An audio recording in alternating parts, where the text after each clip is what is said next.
So, wrapping up the conference interviews, Adam B. Levine here again with Let's Talk Bitcoin. Right now I'm joined by Josh Rossi of the Satoshi Square project and the Buttonwood software project. Is that the name of it? Yeah, Project Buttonwood. Project Buttonwood. It's the software that facilitates, or hopefully will facilitate, open air, person-to-person exchanges. So now you're the origination of that concept applied to Bitcoin. Satoshi Square is your innovation at this particular point, right? Yeah, I mean, you could call it that. I think that's very generous to give people credit for coming up with the idea of... Well, you made it happen.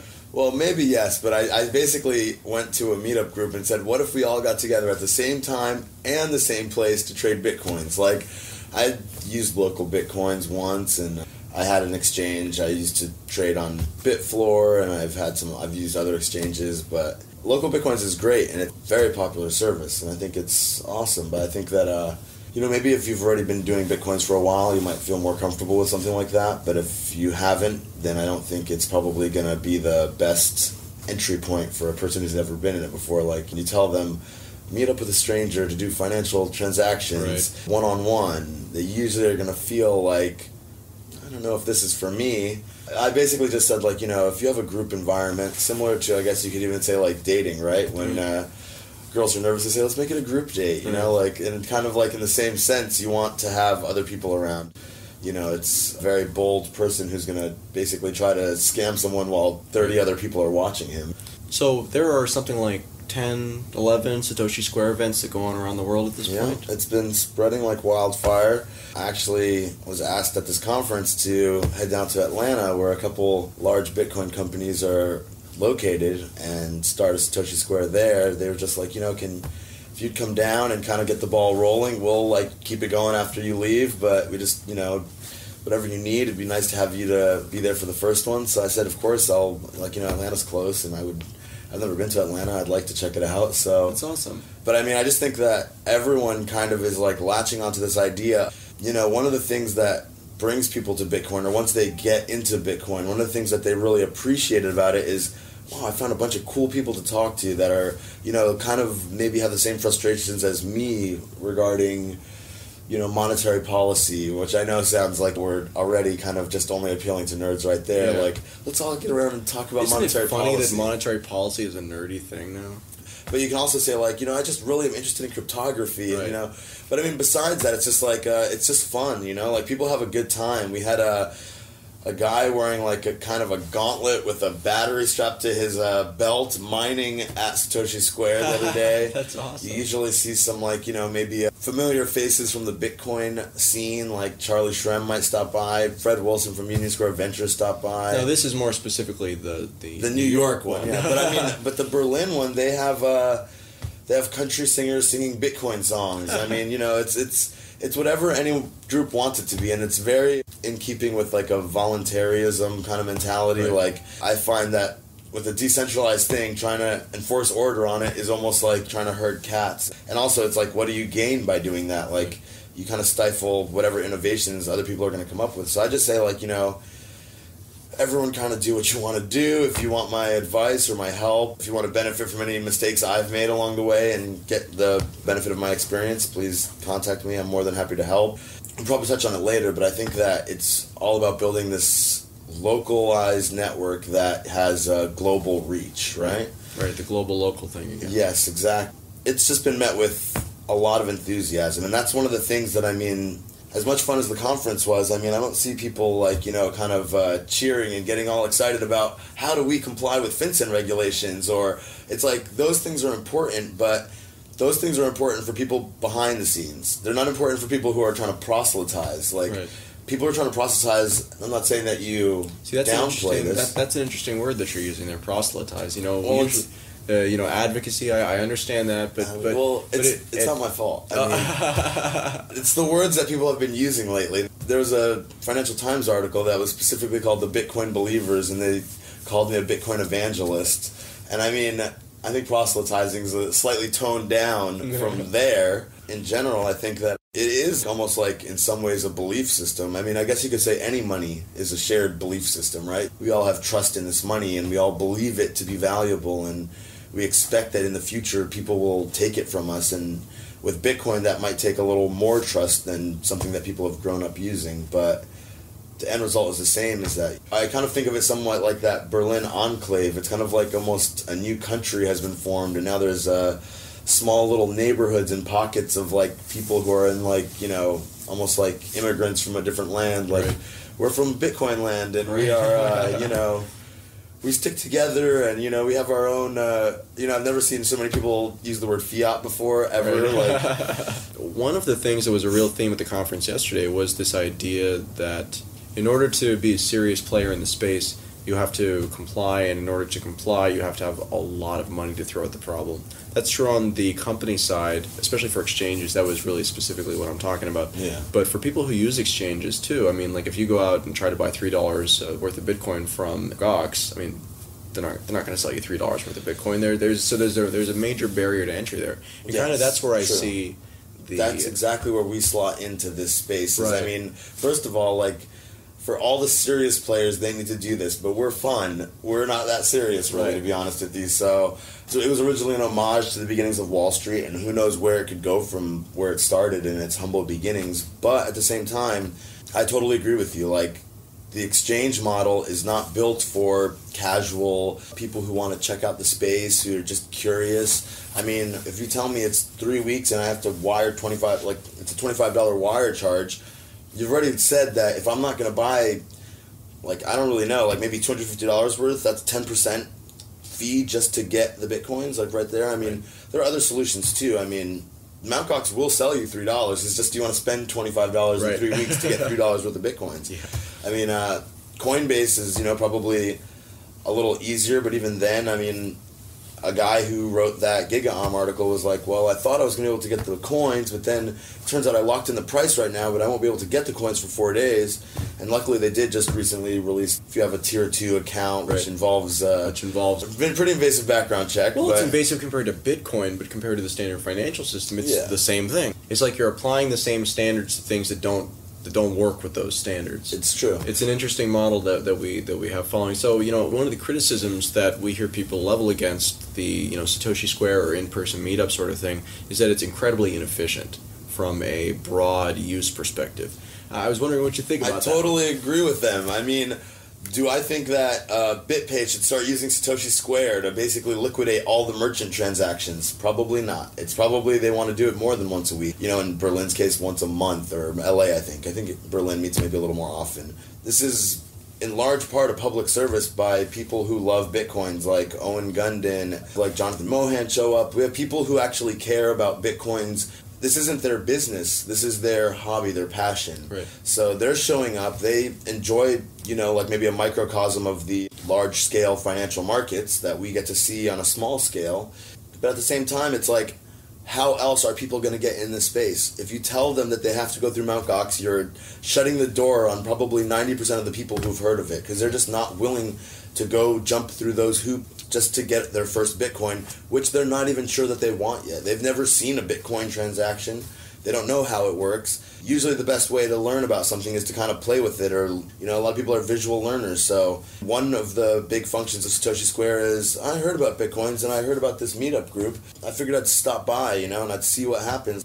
It's a consistent point of, like, contact, right? Like, every Monday you can go to Satoshi Square and you can find someone who will teach you about Bitcoins. You can find someone who you can buy a Bitcoin from. If you are, you know, been in Bitcoins a while, or you're a miner and you have a phone bill, you can probably sell your Bitcoins for cash. The businesses have the responsibility to act professionally as a businesses. Those responsibilities and obligations don't apply to individuals unless, as an individual, this is your business.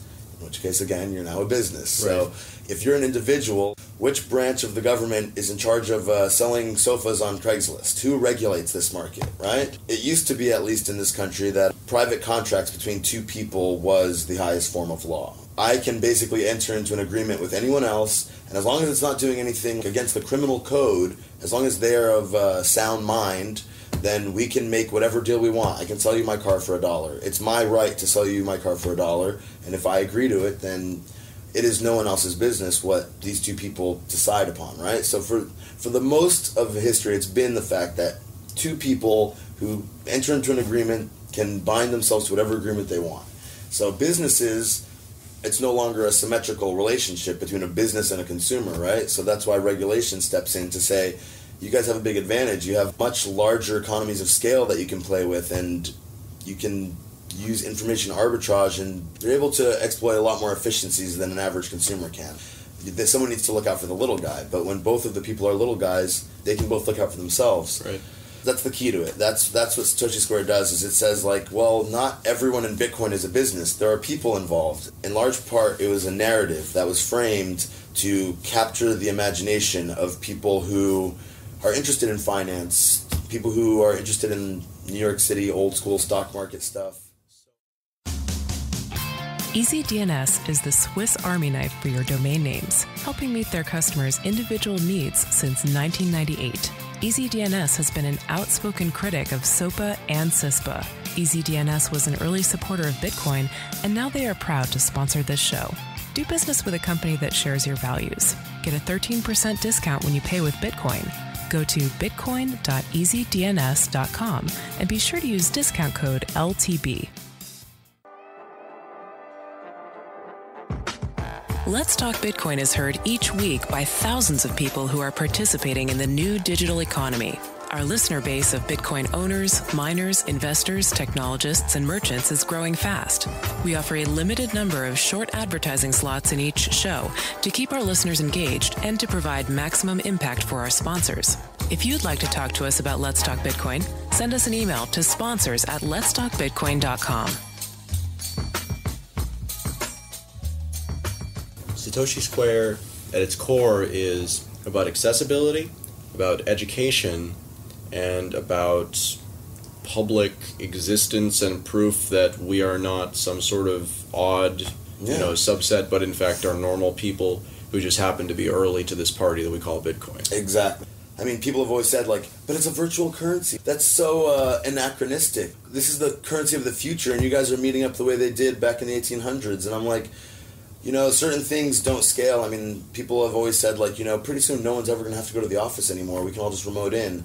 But once they've tried that, they've realized that you're not building teams the same way you used to, and it's not the same effect when you write an email as it is when you sit with someone and talk to them over lunch. These are the kind of things that don't translate into digital mediums as easily and as readily, and that's kind of what Satoshi Square says is, on the one hand, first of all, like, there's two sides to every transaction, and I mean, to be honest, it hasn't been only Bitcoins and dollars. There's been Bitcoins and t-shirts. There have been Bitcoins and silver, coins.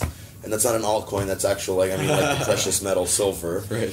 One guy showed up because he wanted to sell block eruptors. That was the guy who was mining in person. So there's always two sides to every transaction. If one side is Bitcoin, that's great, but there's no way to move dollars, and there's obviously Bitcoin is the solution to a ton of problems with moving money digitally. So I can't really rely on the digital problems that I'm trying to solve in order to use Bitcoin, right?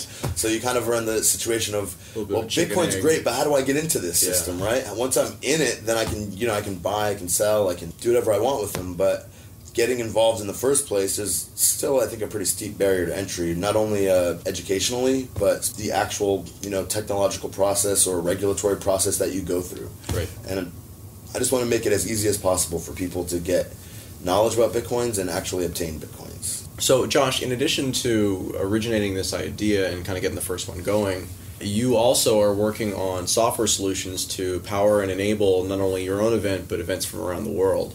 So, can you tell us a little bit about what type of feature set you think is required in order to make this happen? It's called Project Buttonwood. I'll sum up basically the three things that we're trying to address, which is, number one, distributing and disseminating information. In order to have a good valuation, I mean, using just Mt. Gox's price, it leads to instability in the prices because, oh no, their lag is up to 10 minutes now. Like, all of a sudden, people are just dumping coins on Gox, and then what does that lead to? Not exactly as accurate of a picture. Like, just because some people are selling coins on Gox and the prices drop there are 4 other exchanges, and there's hundreds of thousands, I believe, of other people who are not willing to sell at that price. But in some ways, their voice is not heard in the basic democracy of what is a Bitcoin worth right now, right? Basically, there's one voice. At least for a long time, there was one voice. who was saying, what is a Bitcoin worth? So what's the solution for this? Where do you draw the information from? From boots on the ground, like if I could ask 100,000 people, what is a Bitcoin worth to you? What would you buy one for? What would you sell one for, right? And it's a network effect, because as more and more people are providing this information, most people might start by saying, oh, I'll sell to you like at 2% above Bitstamp, and I'll buy from you at 2% below Bitstamp because I have an account at Bitstamp. But as more and more people that you know personally, and more people that you see across the world that you have access to trade with them, are all saying, for me, I'm not really interested in selling unless it's, $120. That's just me though, and other people are going to be emboldened to say, I'm not really interested in selling. I'm in this for the long term. I think that this is way more valuable than what it's trading right now. The wisdom of the masses, the most accurate picture of a price would come out.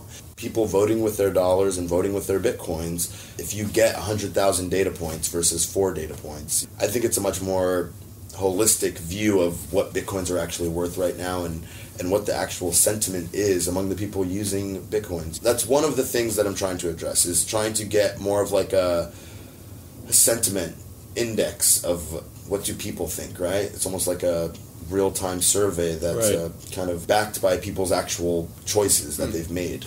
That's one of the things that we want to do, is bring more information. Not to say that the information that we have is not good, we just need to add more to it. We need as much information as possible. The more information, the more efficient the market. The second thing we want to do, we had some people make some rather large purchases, and they were able to kind of draw on the network of Satoshi Square, specifically in New York, but they were able to just show up and say, hey, I have this kind of really novel idea that I'm trying to do right now, but I need a bunch of Bitcoins to make it happen. So I need to buy a bunch of Bitcoins, so can you guys help me? And no one knew that this guy was coming. No one knew that he was going to buy the amount that he did, but he did, and we met him. And most people never imagined that we would ever be, that it would ever be possible to handle that kind of trades in person in a park, right? Can you give us an idea of what type of numbers we're talking about? 10 grand for one guy. That was the day we probably did 15 grand. In any market, right? You have liquidity pools. So that guy probably inflated the price by buying a lot of Bitcoins, right? Because he has a very narrow scope of people that he's dealing with. Right. The larger the scale of people you're dealing with, the less you're going to move the price. And that's what the second thing that Project Buttonwood is trying to do, is say, look, the easiest way for you to buy Bitcoins as an individual, providing access, I've always envisioned that there would be 2 different types of people here. You have your core believers, people who are in Bitcoins, love Bitcoins, have access to Bitcoins. They have their exchange accounts. They've already gone through all the hassles for you. They're willing to give you access now through their work, right? And they're the ones who show up every single week. And then you have other people. So these are market makers you're talking about. Yes, exactly. These are the market makers. These are the core of the group, right? Then you also have the other people who are just people who are showed up because they're curious. They show up because they just need to buy one coin. They've never bought a coin before. We had people, just to segue for a moment, a couple show up with their infants and just say, we just wanted to buy 2 Bitcoins. We just heard about them, and we figured, why not go to the park? We were already going to go to the park anyway with our kids, and figured we'd stop by. That's the second type of person who would show up to Satoshi Square. So what I'm thinking is that the market makers, we have relationships with people, with exchanges. We have relationships with people in other cities. We have relationships with IRC channels, right? And we can form like a network of trust amongst ourselves that basically and I do this already right now, to be honest with you. It's not as efficient as it could be, and that's what the software aims to do. But for example, if there's a ton of buy interest, and I don't have that many coins to sell right now, or not that many coins I'm willing to sell right now, I try to make a phone call to people I know who are like, hey, you have access to a ton of coins. You can easily buy them back tomorrow if you want.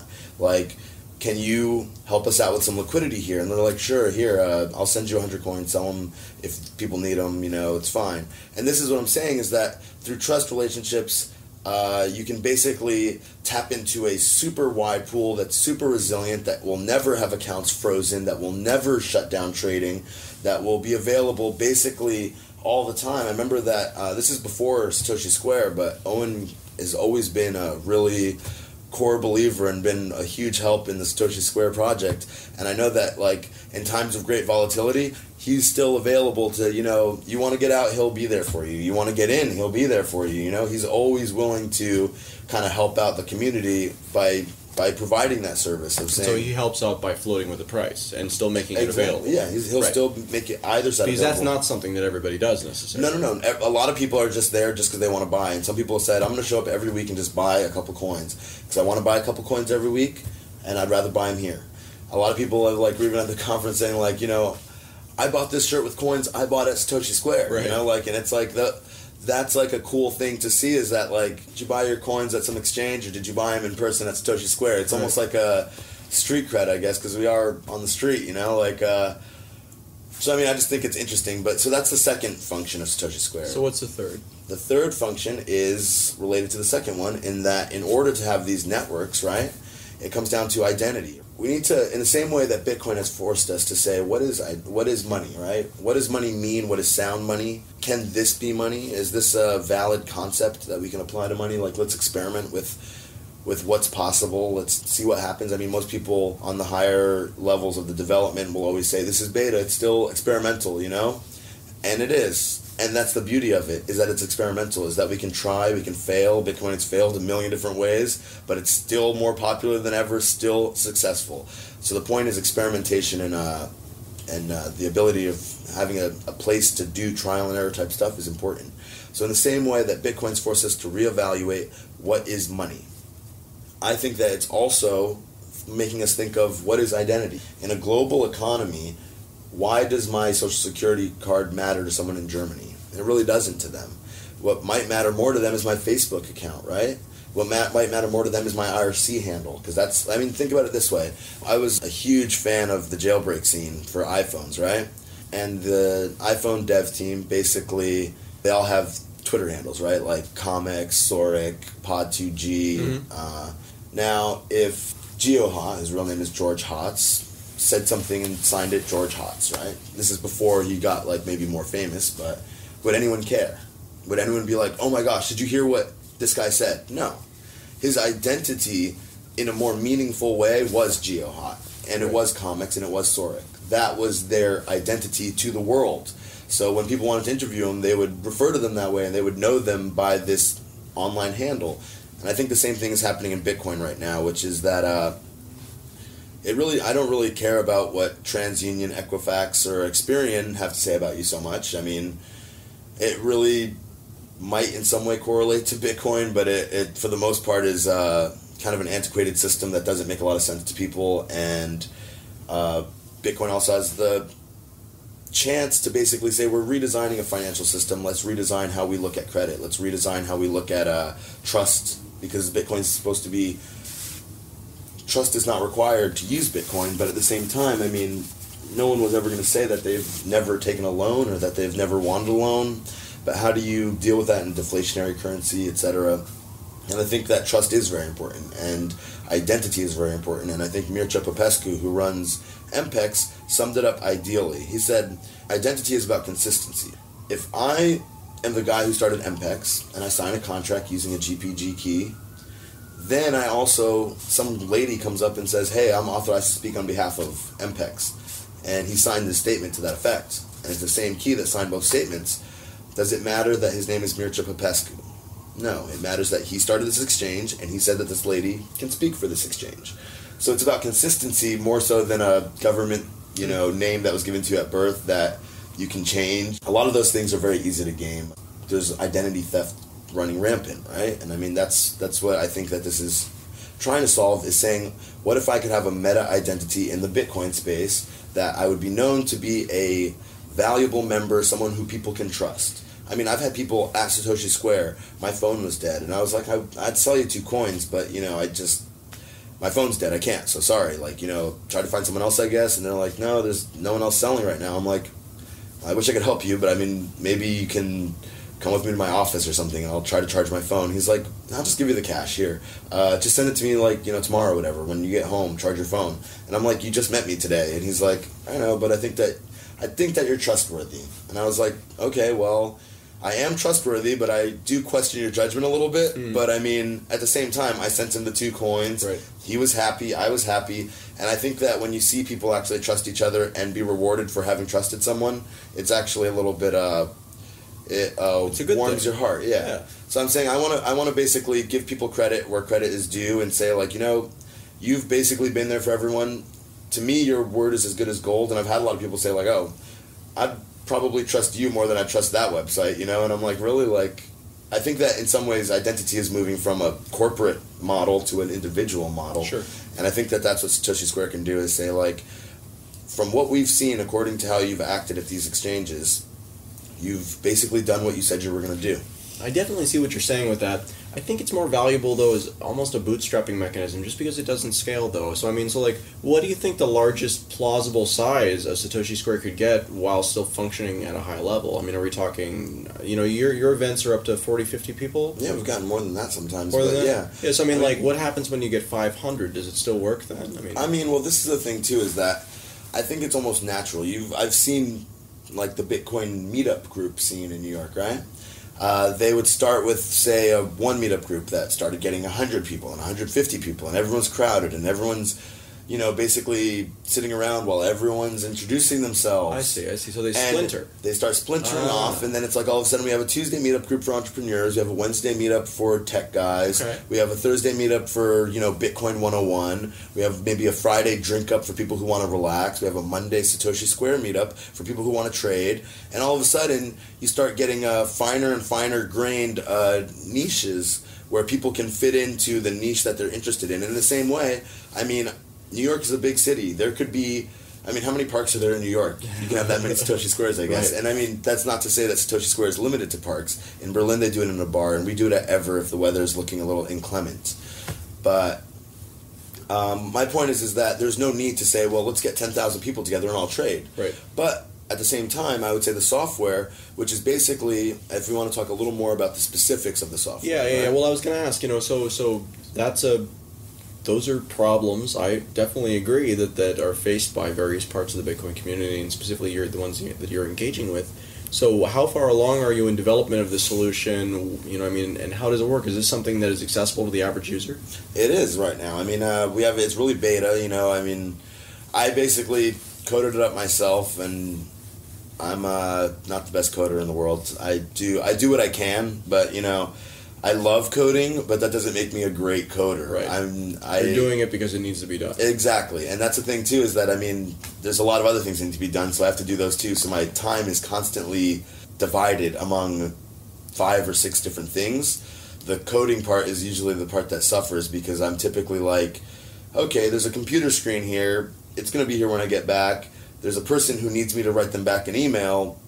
Like, that's a person, so they should prioritize. I can relate to this. Yes, exactly. So it's like, anybody who emails me, I'm like, well, they're waiting on a response. The computer doesn't mind waiting, so I think it's more polite to respond to the email than to ignore them, even though today I did that for a little while, and it felt so good just to sit at the computer and ignore the world. It's very rough right now, and I'm trying to fix that. It's an open source project on GitHub right now. Literally, I was showing people at the conference who are designing like Wall Street level trading systems, right? With we use this crazy technology and that crazy technology, and I showed them my little humble web app. I can have my cell phone out and basically place an order, and it pops up on another computer like within less than a tenth of a second, I would say. And then I can update that order in real time, and it's basically a really good way to disseminate information, to broadcast it to a group, to have any one person be able to broadcast to any other person, which is exactly what I'm looking for a distributed exchange type idea. So Meteor is an amazing idea, and I think it's a new paradigm for the web, to be honest. So that's why I chose it, because it also opens up the doors and provides access to work on this project to basically anyone who's ever done anything online, right? Like if you've done any web programming, you know JavaScript, you can work on this project in whatever sense you want to. You can be part of the design, you can be part of the back-end systems, you can be part of the database team, you can be...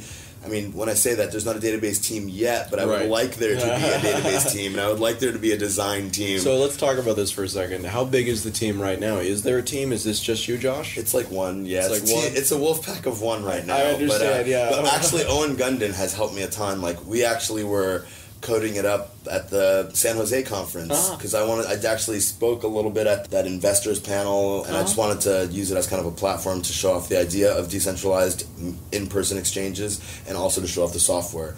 And I mean, I think it got a lot of people very interested in Meteor as well as the specific project of Meteor. Yeah, since then we kind of have been busy with a lot of other things, and it's basically, I've not progressed as much as I would have liked it to in this time. But, I mean, I have that core functionality that works right now, and people use it. I mean, we can, still kind of buggy, we have like a geolocation that's already built in, so I can basically look at a map and see all the different orders that people are placing. I'm trying to filter it more by kind of like logical groups like New York, Miami, Vancouver, San Francisco. So this is not a San Francisco has its own instance, New York has its own instance. This is a collective system. I want it to be a collective system because I think that that's where the value comes in. Is that so we're back to the global local again. Exactly. Like we meet up in person, and we've actually already done cross continental trades, I guess. Yeah. We've had people in New York trading with people in LA using, I think, Chase QuickPay or something like that. Yep. Which again, if I'm using Chase QuickPay, it takes a lot more trust than if I was going to just accept cash from you, which is why it's important. Is that because it's reversible? It's reversible, right. Yeah. Just like if I was going to use PayPal or Venmo, I think Venmo's reversible. I really don't know exactly. Have you had much problem with fraud? I mean, we talked had zero so far. There's zero fraud, really. There's been zero fraud to this point right now. The most negative experience that anyone's had at a Satoshi Square event was someone didn't include a transaction fee, which meant that it took a little while for that transaction to actually clear. I see. So it's just annoying. Yeah, it was annoying. I mean, but it was an honest mistake. It's an honest mistake, I mean, and what can you do about it, right? I actually have been telling people that another thing I think is the future is off-blockchain transactions. Like, not every single transaction has to go through the blockchain. So a guy named Trade Fortress, and by the fact that I just called him Trade Fortress is because I don't know his real name, but I know what he's done, and he's built something called Inputs.io. It's an off-blockchain Bitcoin wallet. I mean, you can obviously transfer Bitcoins through the blockchain into the wallet and out again, but when you have the same wallet, it's similar to Coinbase, I think, has a similar system, which means that if I'm sending from a Coinbase wallet to another Coinbase wallet, we don't bother going through the blockchain and paying fees. It's instant and it's immediate and it's done irreversibly, because if you trust the company not to reverse it, basically. Right. So that's basically what I say is the best way for people at Satoshi Square to get a wallet. If you want to trade there, if you're going to do some decent amount of trading, then you should probably use Inputs.io, because then your trades are instant and you don't have to pay any fees or worry about calculating fees. So and that's another thing that the app will eventually hopefully do, is link into all these APIs. Like, we can hopefully link into your Inputs.io wallet or your blockchain wallet, My Wallet, I think is what it's called, right? Hopefully we can even link in with Venmo or PayPal. I mean, that's almost like a dirty word in the Bitcoin space, but I just want to provide access to as many people, to have as many options as possible to trade with other people. Right. So as that technology grows and as it becomes more popular, I mean, what I basically tried to do was tell people what they needed and then build a product. Well, this is like basically a free product, but eventually I also see people providing services like escrow, like insurance, like, FX hedging, right? Like, I need to buy a bunch of Bitcoins, but I'm not going to be spending them right away. But until I spend them, I don't want the value to go. I need to buy $6,000 worth of something in Bitcoin. I don't want the price to go down on me because I need to buy $6,000 worth. So, I mean, there are more complex financial tools to do this, but they can be made to appear seamless and smooth to the end user. Interesting. And I think that, it's just a matter of who wants to get creative, who wants to do something interesting. And I think that the vision has been proven out as people like doing things this way. They see the value. So now it's a matter of making it easier for them and trying to offer them more value. Tell them like what do you find valuable? What would you like to see? We can build that, and that's what I want to see happen more. That's why I'm more focused on the software side of things now, is because I think that not that my job's done in any sense, but I think that it's spreading without me now, and I don't need to kind of seems like the idea is catching on. Yeah, it's catching on, I think, and I don't think I need to handhold so much anymore. And I mean, if I move from New York, I'm 100% sure that Satoshi Square will continue on. Well, that's awesome, Josh. So you said that the project's up on GitHub. It is. It's at GitHub/Joshua Rossi/ Buttonwood_Meteor. Let's talk Bitcoin.com/Buttonwood. Yeah, exactly. Much easier to remember. But there's actually two projects. I'm basically taking the original code, which, is the kind of the heart and soul of the whole Project Buttonwood thing, which is basically just an order book, right? A distributed order book that anyone can put orders into that keeps track of what the best price is. I'm trying to basically refactor that code, make it rock solid, bulletproof, and then move it into a much prettier website that I designed with much more features. And that's what the other one, which is called Buttonwood Advanced, that's another project on my same GitHub. Eventually we're going to start plugging in those features into that kind of like framework that I've set up. As each piece becomes like 100% reliable, it will make it into the next gen platform for Project Buttonwood. Are there any upcoming Satoshi Squares in places that we haven't heard about doing them yet that is going to be you're probably going to be having a thing in the next couple of weeks or months? I heard a lot of rumors about Austin doing one. I think that may have been underway. Like I think the plans have been set. I think it's any day now, maybe next week. I don't know, but there's a huge presence of Bitcoin stuff in Austin, and I think that it just makes sense that they're going to do one there. Right. Vancouver did it yesterday, so I'm not sure if everyone heard about that, but Vancouver just started. Miami did it a little bit ago. So more every week? More and more every week have just been like kind of saying, like I go on Reddit once a week, typically, to just write and say, hey, Satoshi Square is in Union Square, 5 to 7, you want to buy or sell Bitcoins or just come by and chat, please stop by. And I just put the word out there every single Monday, and people still tell me, well, I don't know where you were this week, and I'm like, I put the information out in these same exact places. There's 3 Twitter feeds. There's the Facebook group, Satoshi Square Facebook group, and there is the Reddit, right? And I also go to the Bitcoin Talk forums sometimes. Not as consistently, but... Right. So I'm saying, like, those are the mediums through which we disseminate the information of, it looks like it's a 40% chance of rain, and we've been caught in the rain. Right. So we're not eager to replicate that. So we usually go to Ever on days when it looks like it might rain. And Ever is, of course, the bar that accepts Bitcoins in New York City. Charlie Sherman's bar, yes, that's right. We were just there last night for the after party at the conference. And that was fun. We had a great time. Although, my head was not so happy with me today when I woke up, but... I had to take a couple Tylenols a little while ago for that exact reason. Exactly, but, it's all for the cause, right? I agree. So you're looking for help with UI? You're looking for help with... We want UI. You want everybody, right? Yeah, everybody. Okay. I want as many people as possible who want to get in on this. I mean, and the other thing that we're going to start working on soon, I hope, is... someone approached me and said that they want to work on an actual native app for Android, which I think is a crucial thing that we need to get going. And I'm not exactly sure of the integration path with the web app, but I'm sure it's possible, and I'm sure it's going to get done, and we're going to do it. But that's another thing that, I want it to just work on your phone, because most people are using their phones anyway, and the easier you can make it, where I can just click an order, and the guy I can just basically send him coins pretty much seamlessly, and he'll basically just be like, hey, you're the guy right here, and by the fact that I've done a trade, both of our user ratings get a bump up, and that's what I was going to say earlier, is specifically I would say most people can put a very high definable monetary dollar value on their seller ratings on eBay. I see. I can literally charge 5% more than someone without my rating because of my user rating. I see. And and so you think that'll be the same eventually here be the same thing, as I think where you need to, your name has to be in good standing in order to have people trust you to send you an irreversible, basically send you digital gold across the country without knowing your real name. You got to have something there, Right, that makes sense. So, but we're definitely looking for any developers, anyone who's experienced in JavaScript, MongoDB, Node.js. Specifically, if you know Meteor, you're exactly who we're looking for. I really love the Meteor group. The people in New York are great. Alyssa Shavinsky, a couple other people as well. They have a great IRC channel. If you know Meteor, then you are the exact person I'm looking for. But if you know MongoDB, or if you just know JavaScript, then you're still very welcome and very much needed. If you believe in this idea, if you think it's useful, we would love to have you come help us. Are you looking for any type of collaborators who are outside of the coding spectrum? Definitely.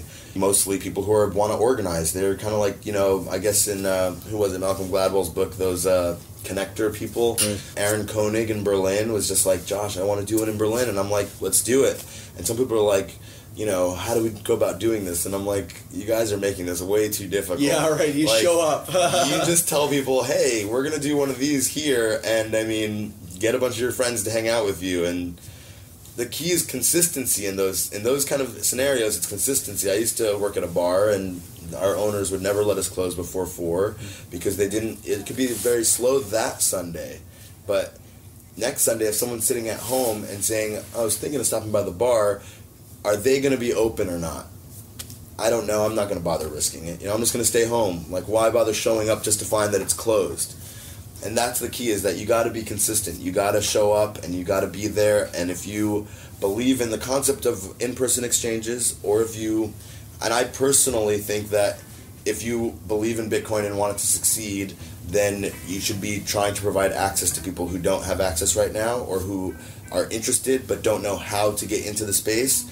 And I don't know of an easier way. And pretty much everyone that I've talked to has agreed with me that they don't know of an easier way for people to get their first Bitcoin or to learn more about Bitcoin. So if you believe in Bitcoin, I think it's important to try to provide access for people. Josh Rossi, you have a great vision and obviously a lot of passion for this topic. And, you're making it happen, and I really think you're doing great work. So keep up the good work. And, if you have the abilities to help this guy out, do me a favor personally, make it happen. Thank you so much. I really appreciate the vote of confidence. Like I said, keep up the good work. This is fantastic. I'm glad that you like it. This has been a whirlwind for me, and I kind of love the fact that I feel like I'm doing something, hopefully, that is making some people happy or making some people are getting some sort of value out of it. To whatever extent I can, I hope that I further these goals and don't hinder them. So, well, we look forward to checking in with you again as as the software progresses and as we see more Satoshi Squares roll out around the world. Exactly. I think Sydney, Australia is going to be coming soon. So the one thing is that if you want to start a Satoshi Square in any exotic location and you want me to come there, you feel like flying me out, I am totally available. Okay. Just tell me when and where, and I will come out to any exotic, interesting location. Let's put it that way, right? Okay. So, fair enough. Anyone who wants to do a Satoshi Square Honolulu, please get in touch with me. All right. So, yeah.